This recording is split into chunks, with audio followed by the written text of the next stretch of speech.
በመምህርነት ሙያ በፍቅር ቅልጥ ብሎ የወደኩ ልጅ ነኝ ሳስተምር ኢቭን ኢፍ እያስተማርኩ ያለሁበትን ሜትድ ራሱ አላውቀውም አልቆ ቪዲዮ ላይ ሳይው ለራሴ እኔ ራሱ በጣም ደነግጣለሁ ኢቭን ኤዲት የሚያደርጉ ልጆች ራሱ እና እስኪ ተመልከተው የሚቆረጥ የሚቀነስ ነገር ካለ ቼክ አድርገው ሲሉኝ እንኳን አልመለከትም ደነግጣለሁ ከጨረስኩ በኋላ ነው እንደዛ ሰውን እንደነበር ራሱ ማቀው እንጂ በሰዓቱ አላውቀውም እንደሆነም እነዚህ ወደ ሚዲያ ከመጡስ በጣም ትንሾቹ ናቸው መሬት ላይ እየተንከባለልኩ ማስተምርበት ጊዜ አለ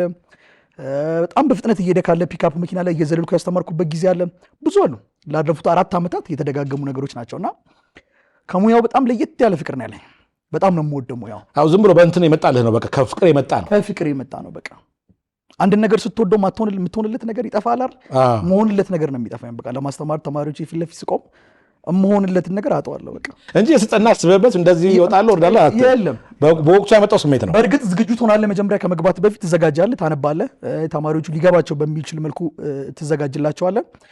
ስፔሻሊ ደግሞ ነው 11ኛ ክፍል 12ኛ ክፍል ተማሪ አስተምር ብለህ ብትከተኝ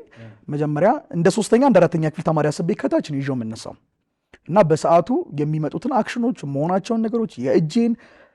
ካንደበቴ የሚመጡትን ቃላቶች አላቃቸውም ካለቀ በኋላ ነው ደግሞ ቆሜ ሳስቡ ደነግጣለሁ ለራሴ እንጂ እንደው ከሆነ አስተማሪ አይተ ምናምን አይደለም